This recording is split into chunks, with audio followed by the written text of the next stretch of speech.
오늘 우리에게 주시는 하나님의 말씀은 마가복음 9장 30절에서 37절까지의 말씀입니다. 저와 여러분이 한 절씩 교독하겠습니다. 그곳을 떠나 갈릴리 가운데로 지날새 예수께서 아무에게도 알리고자 아니하시니 이는 제자들을 가르치시며 또 인자가 사람들의 손에 넘겨져 죽임을 당하고 죽은 지 3일 만에 살아나리라는 것을 말씀하셨기 때문이더라. 그러나 제자들은 이 말씀을 깨닫지 못하고 묻기도 두려워하더라. 가버나움에 이르러 집에 계실새 제자들에게 물으시되 너희가 길에서 서로 토론한 것이 무엇이냐 하시되 그들이 잠잠하니 이는 길에서 서로 누가 크냐 하고 쟁론하였습니다. 예수께서 앉으사 12 제자를 불러서 이르시되 누구든지 첫째가 되고자 하면 뭇사람의 끝이 되며 뭇사람을 섬기는 자가 되어야 하리라 하시고 어린아이 하나를 데려다가 그들 가운데 세우시고 안으시며 제자들에게 이르시되 누구든지 내 이름으로 이런 어린아이 하나를 영접하면 곧 나를 영접함이요 누구든지 나를 영접하면 나를 영접함이 아니요 나를 보내신 이를 영접함이니이다. 아멘. 갈릴리라는 곳, 예수님에게도 또 제자들에게도 또 어느덧 복음서를 읽는 독자들에게도 꽤 친숙한 지명입니다. 갈릴리라는 곳에서의 많은 추억이 있지요. 마가복음의 첫 시작 1장에서부터 예수님은 이 갈릴리 사역을 먼저 마가는 보도하고 있습니다. 요한이 잡힌 후에 이 갈릴리에 오셔서 예수님이 하나님의 복음을 전했다고 하시고 그 해변을 지나다가 시몬 베드로와 안드레를 만나는 그 사건이 나오지요. 또 우리가 앞으로 읽어나갈 본문 중에 마가복음의 마지막인 그 16장에는 부활하신 예수님을 찾던 제자들에게 예수님이 제자들보다 먼저 앞서가셔서 계시다고 그곳으로 가보라고 한 지명이 바로 갈릴리였습니다. 이렇게 갈릴리는 제자들에게 예수님을 추억할 수 있는 장소였고 또 그들에게는 마음의 고향과도 같은 장소였지요. 어떤 장소를 생각하면 누군가를 떠오르고 또 그의 가르침이 떠오르는 경우가 있습니다. 여러분들 뉴저지 노르드의 초대교회를 생각하면서 우리가 앞으로 어떻게 될지 모르겠지만 이곳에 계속 있든지 흩어져 살든지 간에 마음의 고향, 주님을 만나는 그곳에서 그냥 거기에 있었다가 아니라 그분의 가르침이 무엇이었는지를 생각하고 기억할 수 있게 되기를 바랍니다. 오늘 본문은 2개의 에피소드가 나오죠.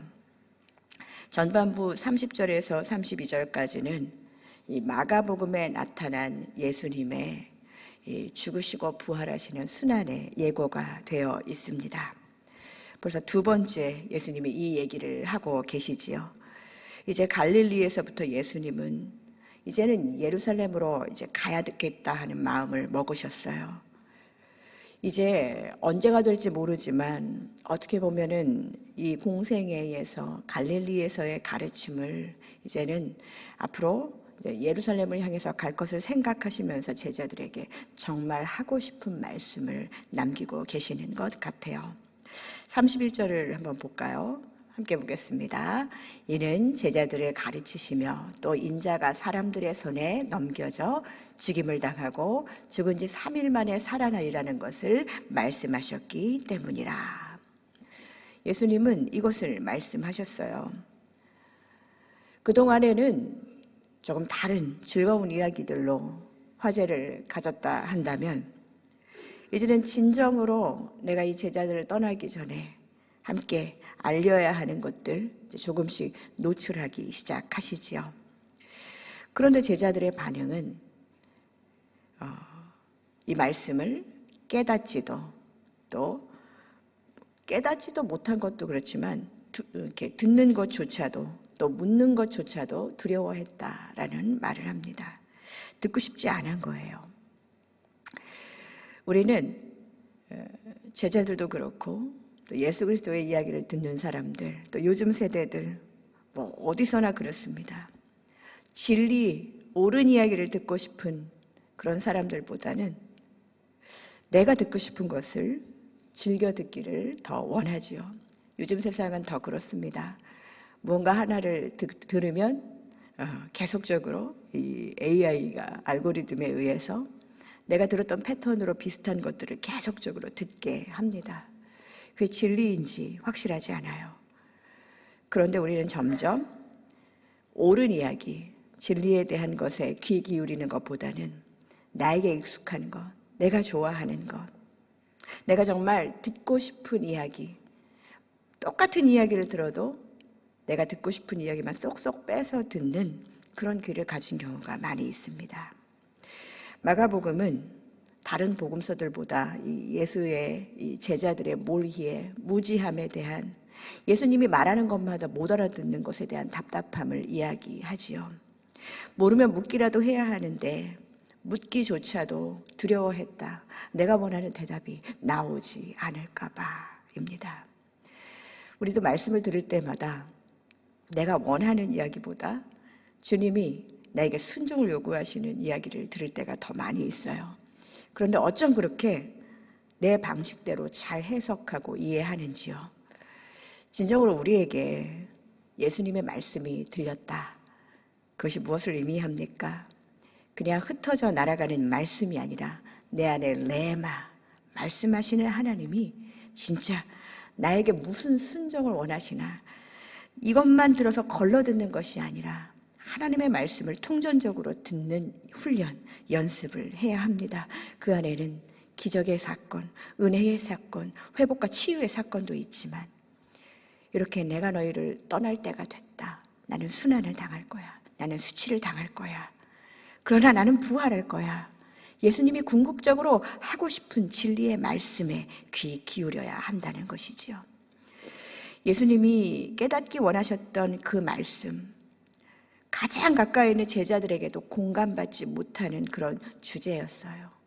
그것 말고 다른 거, 우리에게는 예루살렘에 올라가서 예수님의 힘을 어떻게 발휘해야 할지 그 권력에 대한 이야기가 훨씬 더 궁금합니다. 제자들의 관심사는 그랬어요. 그래서 예수님이 말씀하신 순환의 이야기는 듣기도 싫어하고 묻는 것도 두려워하고 했지만 이와는 대조적으로 그 다음 이야기는 예수님이 시키지 않아도 알아서 자발적으로 대화를 나눈 것이고 마가는 그 부분에 대해서 아마도 연결하면서 답답함을 이야기한 것 같아요. 그 주제는 누가 크냐? 우리 중에 누가 크냐? 그것에 대한 이야기였습니다. 저희가 그 교역자들이 매일 아침 9시 15분이 되면은 그 다음 날 새벽기도 본문을 가지고 경건회를 합니다. 어제 이 본문을 가지고 이야기를 했는데 이제 누가 크냐 이런 얘기를 했었어요. 우리 교회에서는 청년부 목사님이 물리적으로는 제일 키가 큽니다. 누가 크냐? 함께 있었던 교역자님들, 저도 있었고 또 우리 초등부 전도사님도 계셨는데 누가 크냐보다 누가 작냐가 더 논쟁의 거리가 됐습니다. 제가 좀 더 큰 것 같은데 아니라는 거예요. 이 보이는 누가 크냐 누가 작냐 여기서 막 박빙의 승부에서도 막 목숨 거는 그런 모습을 봤습니다. 여러분 이게 무엇일까요? 진심이든 거짓이든 이루어지든 이루어지지 않든지 간에 우리는 누구보다 누가 좀 더 낫고 등수를 매기고 서열을 정리하는 그런 것들을 굉장히 힘써 즐기고 있고 뭐 말만 하면은 뭐 요즘 어떤 뭐 하고 싶은 뭐 몇 위 해가지고서는 쭈르륵 랭킹이 나오면서 막 그것이 막 우리에게 큰 즐거움을 주는 것처럼 그런 것들로 우리가 일상을 많이 채워가고 있는 것을 볼 수 있습니다. 우리에게는 등수를 매기고 세월을 매기는 것이 굉장히 익숙해요. 둘, 셋만 있어도 그렇습니다. 예수님이 말씀하셨던 순환과 죽음과 부활에 대한 말씀은 제자들에게는 이해하기도 묻는 것조차도 관심이 없고 두려운 일이었지만 이 제자들은 이런 서열 매김에 그리고 내가 어느 정도 위치에 있는지 내가 예수님 서열 가까이에 있는지 그런 이 잘 등극된 서열로 예수 옆에서 무언가 손에 잡히는 이득을 예상하고 있었던 것 같아요. 그러나 예수님은 어쩌면 마지막이 될지도 모르는 제자들과의 이 가버나움의 평안한 휴식처에서 정말 순환의 이야기를 하면서도 불구하고 그것에 대해서 관심 없고 누가 크냐 이런 부분에 대해서 계속 말을 즐기고 있는, 언변을 즐기고 있는 그 제자들에게 이제는 듣고 싶은 얘기보다 들어야 할 얘기를 시작하십니다.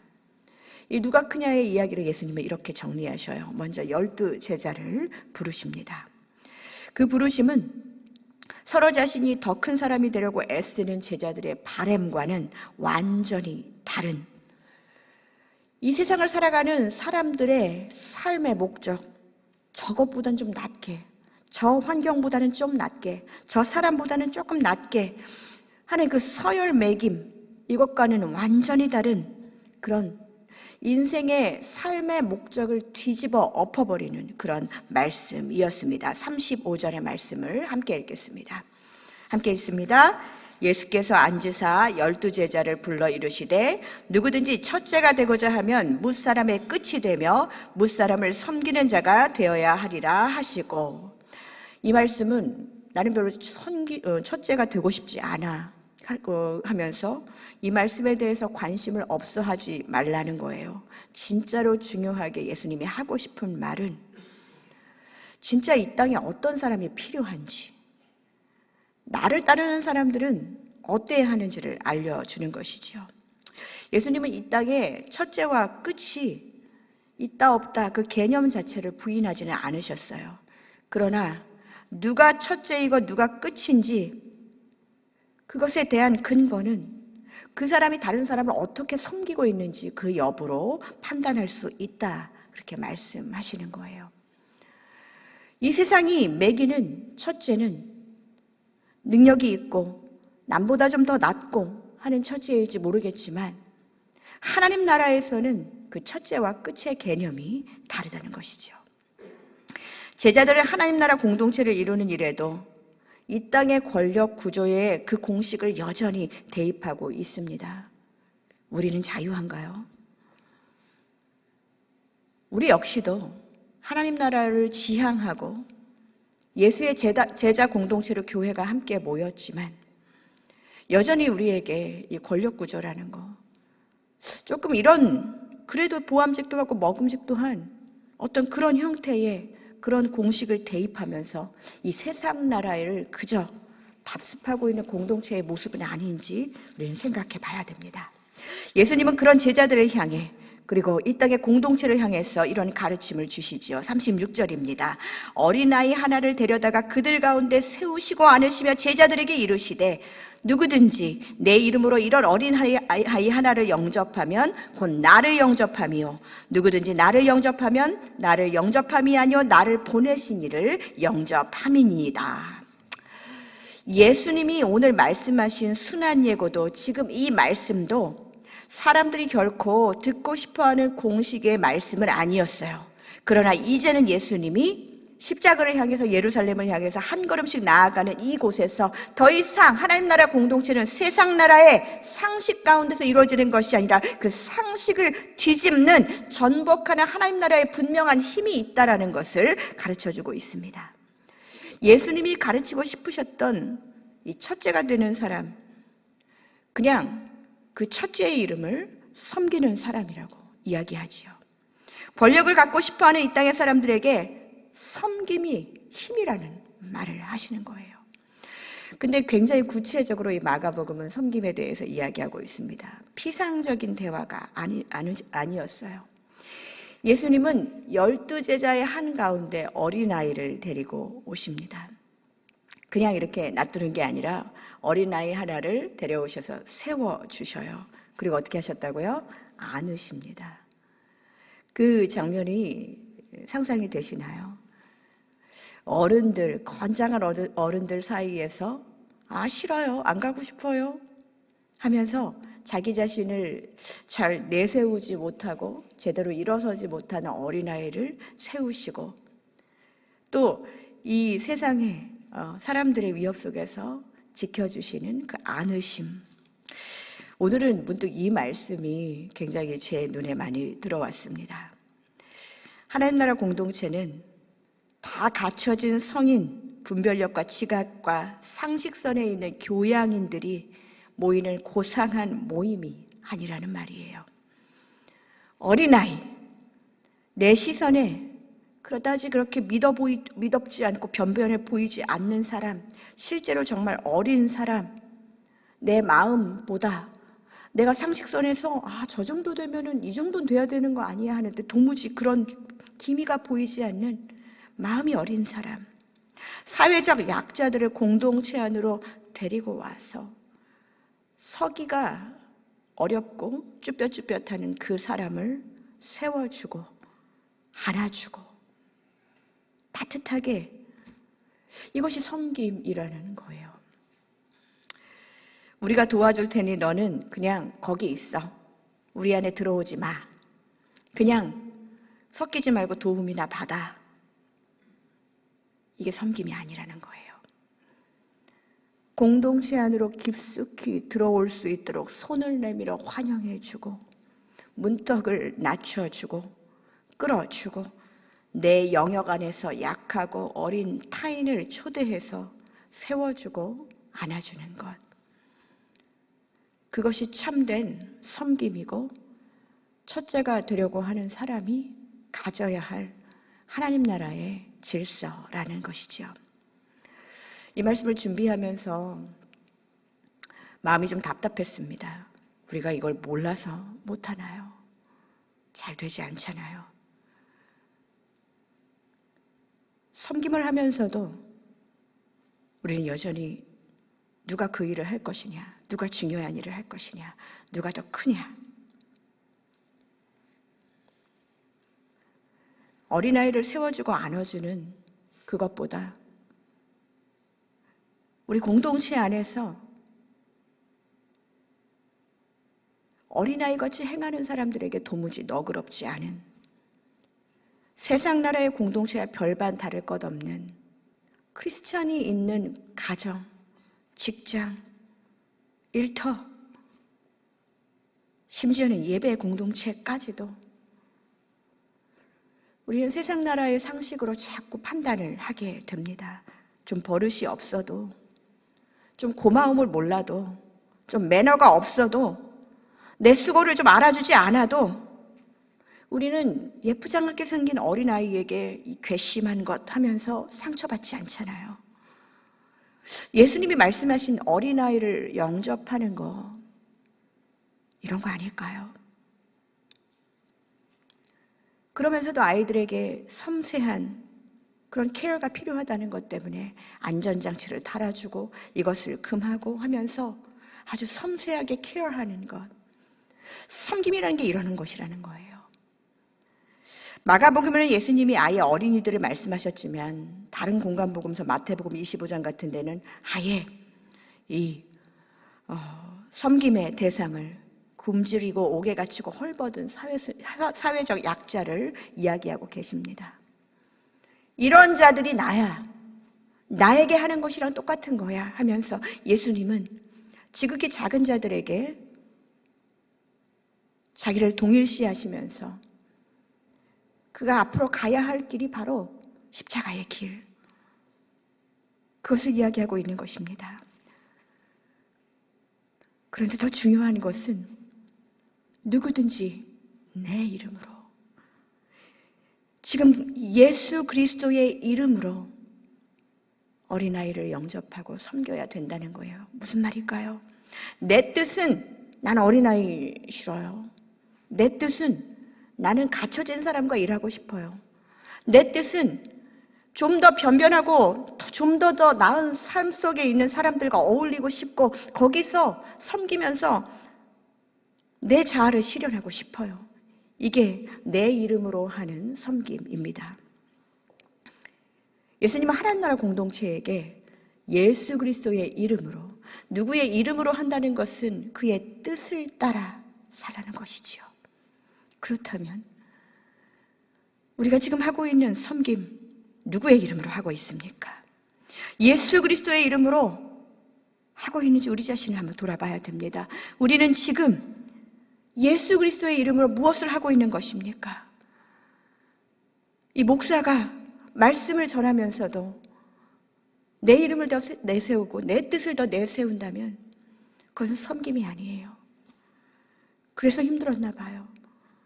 진짜로 예수의 이름으로 하는 것이 무엇인지, 혹시 그것이 아니면 어떡하는지, 일상에서의 예수의 이름이, 혹시 우리가 새끼 밥 먹을 때 식사기도 하는 거 예수님의 이름으로 기도합니다 아멘하고 끝나는 것으로 예수의 이름이 그렇게 가볍게 쓰여지는 것은 아닌지, 갈릴리에서 이제 예루살렘으로 가려고 십자가를 지실 준비를 하시는 예수님의 제자 공동체들에게 예수님은 정말 하고 싶은 말씀을 하신 거예요.